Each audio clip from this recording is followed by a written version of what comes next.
Shalom. प्रिय मसीह भाई बहनों, क्या आपने कभी अपने आप से ये प्रश्न पूछा है कि क्या सच में मैं वैसा जीवन जी रहा हूँ जैसा परमेश्वर मुझसे चाहता है?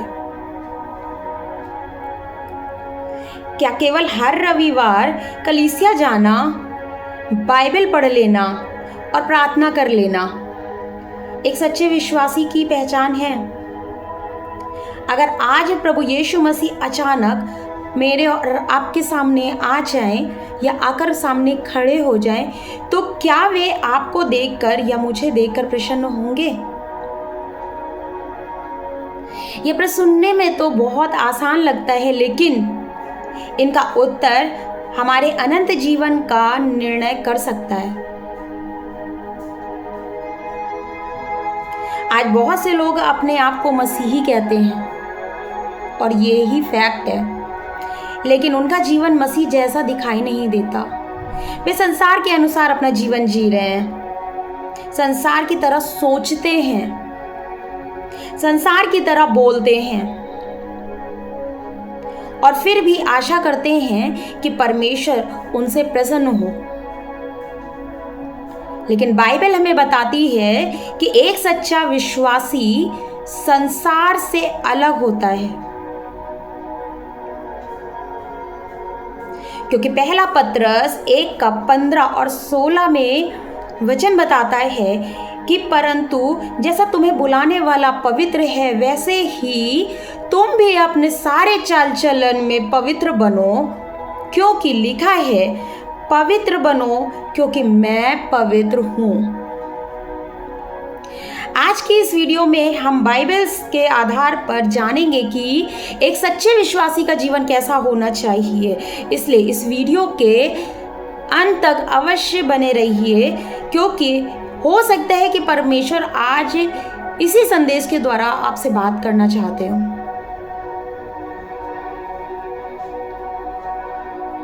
और आज का मेरा विषय भी यही है कि एक विश्वासी का जीवन कैसा होना चाहिए। और विश्वासी कौन है मसीह भाई बहनों? मैं और आप। आइए शुरू करते हैं वीडियो को, और मेरी आपसे निवेदन है कि वीडियो में अंत तक बने रहिएगा, आपके लिए बड़ा फल है।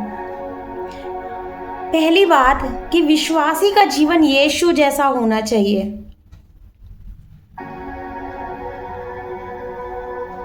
जब हम प्रभु यीशु को अपना उद्धारकर्ता स्वीकार करते हैं, तो केवल हमारा जीवन या हमारा नाम नहीं बदलता, बल्कि हमारा पूरा जीवन बदल जाता है।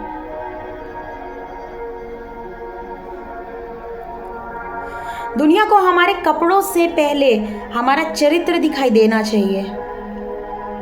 जब लोग हमें देखें तो उन्हें हमारे अंदर यीशु का प्रेम, नम्रता, क्षमा और पवित्रता दिखाई देनी चाहिए। और गलातियों 2:22 में लिखा है, जिसमें पौलुस कहते हैं कि अब मैं जीवित ना रहा, परंतु मसीह मुझ में जीवित है। यदि एक विश्वासी की पहचान है, लोग आपके चेहरे में नहीं बल्कि आपके व्यवहार में यीशु को देखेंगे, और देखते भी हैं। हम विश्वासी कहीं पे भी चले जाएं, हम प्रभु यीशु मसीह के नाम से पहचाने जाते हैं। आपका टाइटल क्या है उससे मतलब नहीं है। यदि आप प्रभु को मानते हैं और प्रभु के रास्ते पे चल रहे हैं, तो आप एक विश्वासी हैं। आप एक मसीही जीवन जी रहे हैं, तो आप एक मसीही हैं। आज जरा अपने आप से पूछिए कि क्या मेरे घर में या मेरे घर वाले मेरे अंदर यीशु का स्वभाव देखते हैं? क्या मेरे पड़ोसी, मेरे मित्र और मेरे सहकर्मी मेरे जीवन से परमेश्वर की महिमा देखते हैं? यदि उत्तर नहीं है, तो आज ही अपने जीवन को बदलने का समय है, क्योंकि परमेश्वर केवल हमारे शब्दों को नहीं बल्कि हमारे जीवन को देखते हैं।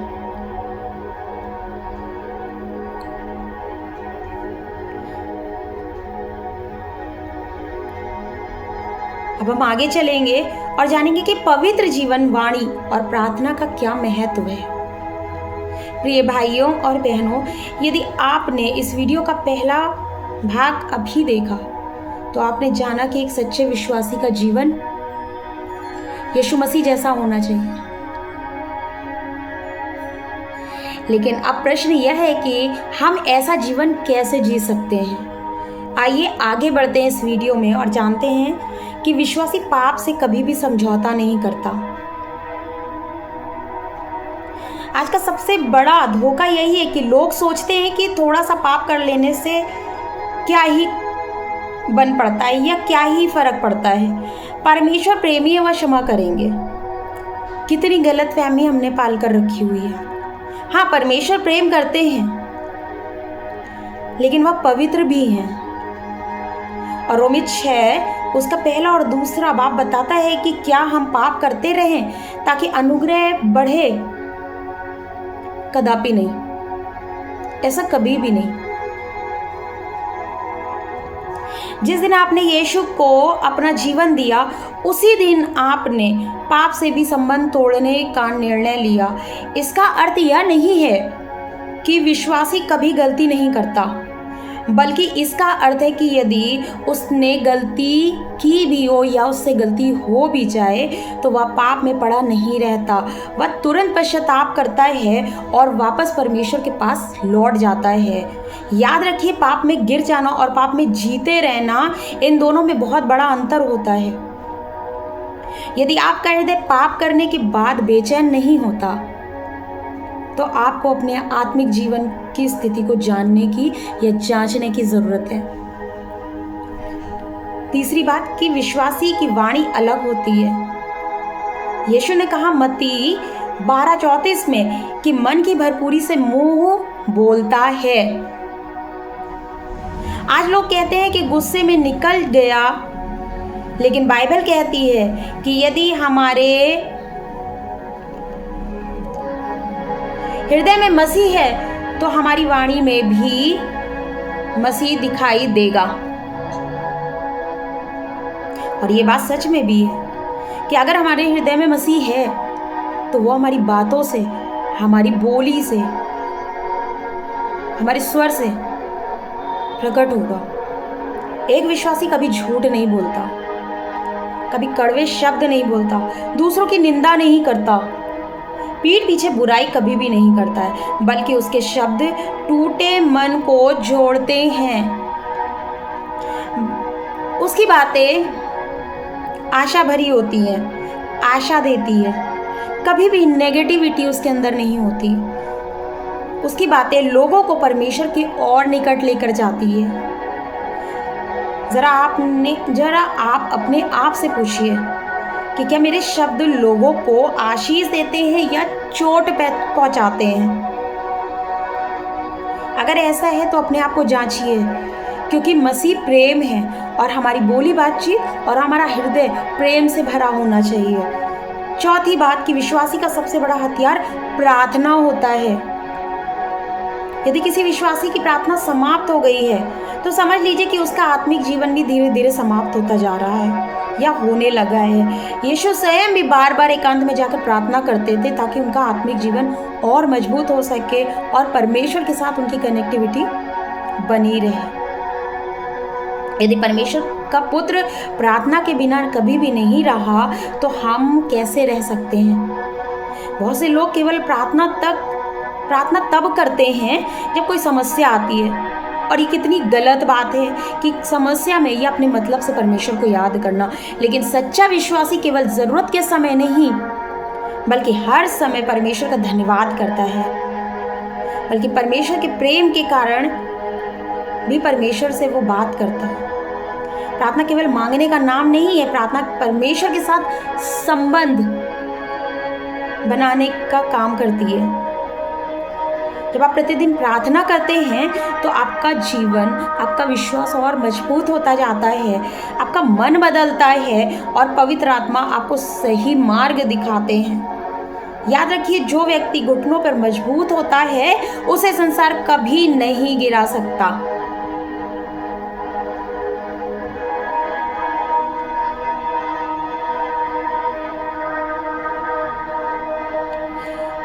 के टाइम पे संसार ने ऐसी बहुत सी चीजें हो रही हैं जो हमें परमेश्वर से दूर कर रही है। लेकिन जब आप आगे इस वीडियो में बढ़ते हैं तो हम ये जानेंगे कि प्रेम, क्षमा और संसार से अलग जीवन कैसे जिया जाता है। प्रिय भाइयों और बहनों, अब तक हमने बहुत कुछ जान लिया, लेकिन जब हम आगे के भाग में चलेंगे, आगे बढ़ेंगे वचन में, तो अभी भी वक्त है आपके और मेरे पास। अपने आप को जांचिए, क्या इनमें से कोई बात आपसे मेल खाती है? यीशु मसीह ने कहा यूहन्ना 13:35 में कि यदि तुम आपस में प्रेम रखोगे तो इसी से सब जानोगे कि तुम मेरे चेले हो। सब जानेंगे कि तुम मेरे चेले हो। कब? जब मेरे हृदय में और आपके हृदय में प्रेम रहेगा। ध्यान दीजिए, यीशु ने ये कहीं नहीं कहा कि लोग आपके ज्ञान से आपको पहचानेंगे या आपकी सेवा से पहचानेंगे। कभी भी नहीं मसीह भाई बहनों। ज्ञानी आप कितने भी बड़े हों, लेकिन जब तक मसीह का प्रेम आपके अंदर नहीं है, तब तक परमेश्वर की आत्मा आपके अंदर वास नहीं करेगी। उन्होंने कहा तुम्हारे प्रेम से। आज कई लोग बाइबल के वचन तो बहुत जानते हैं, लेकिन उनके हृदय में प्रेम नहीं है। वे छोटी छोटी बातों पे क्रोधित हो जाते हैं, दूसरों को नीचा दिखाते हैं और कलीसिया में भी प्रतियोगिता और कटुता रखते हैं। लेकिन बाइबल कहती है कि यदि हमारे पास प्रेम नहीं है तो हमारा जीवन, हमारा विश्वास अधूरा है।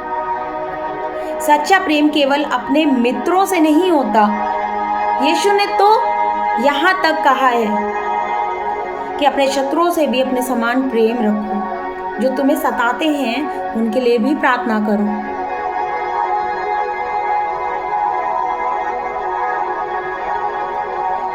यह मसीह का स्वभाव है और यही एक सच्चे विश्वासी की पहचान है। छठी बात कि विश्वासी क्षमा करना सीखता है। शायद इस समय कोई ऐसा व्यक्ति है जिसने आपको बहुत दुख पहुंचाया है। उसने आपके साथ विश्वासघात किया होगा या किया है।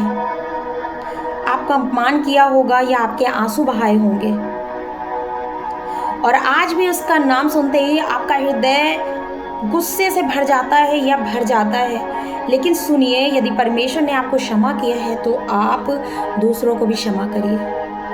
यीशु जब क्रूस पर लटके हुए थे तो उनके हाथों और पैरों में कीलें थी। लोग उनका उपहास कर रहे थे, फिर भी उन्होंने कहा कि हे पिता, इन्हें क्षमा कर, क्योंकि ये नहीं जानते कि ये क्या कर रहे हैं। यही मसीह का हृदय है। क्षमा करने का अर्थ यह नहीं है कि जो हुआ वो सही था। क्षमा करने का अर्थ है कि मैं अपना न्याय परमेश्वर के हाथों में सौंप देता हूँ, क्योंकि कड़वाहट सबसे पहले उसी व्यक्ति को नष्ट करती है जिसके भीतर वह रहती है। सातवीं बात कि विश्वासी संसार में रहता है, लेकिन संसार जैसा कभी भी नहीं बनता। आज संसार में हमें हर दिन बदलने की कोशिश कर रहा है। संसार हर दिन हमें बदलने की कोशिश कर रहा है। सोशल मीडिया, गलत मनोरंजन, लालच, अशुद्धता, अहंकार, ये सब धीरे धीरे हमारे मन को प्रभावित करते हैं। लेकिन बाइबल क्या कहती है, जरा सुनिए। रोमियो 12:2 में कि इस संसार के सदृश ना बनो, परंतु अपने मन के नए हो जाने से बदलते जाओ। सच्चा विश्वासी भी नौकरी करता है, व्यापार करता है, परिवार चलाता है, लेकिन उसके निर्णय संसार नहीं बल्कि परमेश्वर का वचन तय करता है। यदि पूरी दुनिया का एक दिशा में जा रही हो और परमेश्वर का वचन दूसरी दिशा दिखा रहा हो और परमेश्वर का वचन दूसरी दिशा दिखा रहा हो, तो एक सच्चा विश्वासी सिर्फ परमेश्वर के मार्ग पर चलेगा या सिर्फ परमेश्वर के मार्ग को चुनेगा। याद रखिए, संसार आपको कुछ समय के लिए खुशी दे सकता है, लेकिन मसीह जीवन और केवल मसीह आपको अनंत जीवन दे सकते हैं। एक और बात कि परीक्षाओं में विश्वास पवित्र आत्मा के अनुसार जीवन और अंत समय की तैयारी, ये एक मसीही की पहचान होती है। प्रिय मसीह भाई बहनों, अब तक हमने बहुत कुछ सुना, बहुत कुछ समझा। अब आगे बढ़ते हैं कि सच्चा विश्वासी परीक्षाओं में भी स्थिर बना रहता है और वो परमेश्वर पे भरोसा रखता है। जब सब कुछ अच्छा चलता है तब परमेश्वर पे विश्वास करना कितना आसान होता है, लेकिन वहीं जब सब कुछ बिखर जाता है या सब कुछ गलत लगने लगता है या किसी बात का उत्तर हमें नहीं मिलता या किसी प्रार्थना का उत्तर देर से मिलता है, आंसू नहीं रुकते हैं, तब क्या आपका विश्वास बना रहता है? बाइबल में अय्यूब ने सब कुछ खो दिया, धन चला गया, परिवार चला गया, स्वास्थ्य चला गया, लेकिन एक चीज नहीं गई, उसका विश्वास। और अय्यूब जैसा विश्वास शायद ही आज देखने को मिलता है, क्योंकि यहोवा ने दिया और यहोवा ने लिया, उसका नाम धन्य है। अय्यूब 1:21 में यही बताता है। आज परमेश्वर आपसे पूछ रहे हैं, क्या तुम मुझे केवल मेरी आशीषों के लिए चाहते हो या मेरे लिए भी? याद रखिए, विश्वास की सबसे बड़ी परीक्षा तब होती है जब आपको परमेश्वर दिखाई नहीं देते, लेकिन फिर भी आप उन पर भरोसा रखते हैं। नवी बात कि एक विश्वासी पवित्र आत्मा के अनुसार चलता है। एक सच्चा विश्वासी अपने मन की नहीं करता, पवित्र आत्मा की अगुवाई में चलता है। कई बार हमारा मन कहता है कि बदला ले लो, लेकिन पवित्र आत्मा कहते हैं कि क्षमा करो, और मन कहता है कि झूठ बोल दो, काम बन जाएगा, लेकिन पवित्र आत्मा कहते हैं कि सत्य बोलो। मन कहता है दूसरी दुनिया में बन जाओ, दूसरी दुनिया के जैसे बन जाओ, लेकिन पवित्र आत्मा कहते हैं कि तुम अलग हो, क्योंकि तुम परमेश्वर की संतान हो। गलातियों 15:16 में परमेश्वर का वचन कहता है कि आत्मा के अनुसार चलो तो शरीर की अभिलाषा कभी पूरी ना करने पाओगे या नहीं करोगे। हर दिन हमें यह निर्णय लेना पड़ता है कि हम अपने मन की सुनेंगे या परमेश्वर की। एक विश्वासी हमेशा प्रभु के आने के लिए तैयार रहता है। बाइबल हमें बार बार याद दिलाती है कि एक दिन प्रभु जरूर आएंगे और हम उन्हें बादलों पे आते हुए देखेंगे। यदि प्रश्न यह नहीं है कि वे कब आएंगे, प्रश्न यह है कि जब वे आएंगे तब क्या हम तैयार होंगे? क्या हमारा जीवन पवित्र होगा? क्या हमारे हाथ साफ होंगे? क्या हमारा हृदय क्षमा से भरा होगा? क्या हम वही कर रहे होंगे जो प्रभु हमसे कहना या करवाना चाहते हैं? यीशु ने कहा, जागते रहो, क्योंकि तुम नहीं जानते कि तुम्हारा शत्रु किस दिन आएगा। मत्ती 24:42 ये बताता है कि प्रिय भाइयों और बहनों, आज का समय खेल का समय नहीं है, यह जागने का समय है, ये पश्चाताप का समय है, या परमेश्वर के और निकट आने का समय है। अब आखिर में एक बात सुनिए कि यदि आज इस संदेश को सुनते समय पवित्र आत्मा ने आपके हृदय को छुआ है, यदि आपको महसूस हो रहा है कि आपके जीवन में कुछ बातें ऐसी हैं जिन्हें बदलने की बहुत ज़्यादा आवश्यकता है, तो उस आवाज़ को अनसुनी मत करिए। हो सकता है परमेश्वर आज आपको वापस अपने पास बुला रहे हो। याद रखिए, दुनिया आपको नाम दे सकती है, धन दे सकती है, सम्मान दे सकती है, लेकिन शांति, क्षमा और अनंत जीवन केवल हमारा प्रभु यीशु मसीह हमें दे सकता है। इसलिए आज ही निर्णय करिए कि मैं केवल नाम का नहीं बल्कि जीवन में ऐसे भी काम करूंगा जो एक सच्ची मसीह की पहचान है, जिससे मैं मसीह का सच्चा अनुयायी बन सकूं। आइए प्रार्थना करते हैं। हे स्वर्गीय पिता, हम आपका धन्यवाद करते हैं। आपने आज अपने वचन के द्वारा हमसे बात की। यदि हमारे जीवन में कोई पाप, घमंड, कटुता, क्षमा न करने की भावना या कोई ऐसी बात है जो आपको पसंद नहीं है, तो हमें क्षमा करें। हमें ऐसा जीवन दीजिए जो आपकी इच्छा के अनुसार चले। हमें पवित्र आत्मा से भर दीजिए ताकि हम हर दिन यीशु मसीह के समान बनते जाएं। हमारा जीवन ऐसा हो कि लोग हमें देखकर आपकी महिमा करें। हमें अंत तक विश्वास योग्य बनाए रखिए और अपने आने के दिन के लिए हमें तैयार करिए और हमें तैयार पाइए। हम यह प्रार्थना प्रभु यीशु मसीह के नाम से मांगते हैं, आमीन। प्यारे मसीह भाई बहनों, यदि इस संदेश के द्वारा आपके जीवन में कुछ कार्य हुआ या प्रभु ने आपके जीवन को छुआ हो तो वीडियो को लाइक ज़रूर करिएगा, अपने प्रियजनों के साथ शेयर करिएगा और ऐसे ही बाइबल आधारित संदेशों के लिए हमारे चैनल को सब्सक्राइब करना मत भूलिएगा। हमारे चैनल का नाम ग्रेस विद जीसस है। प्रभु यीशु मसीह आपको और आपके परिवार को भरपूर आशीष दे। शालोम। प्रभु का नाम लीजिए और प्रभु में बने रहिए। आमीन।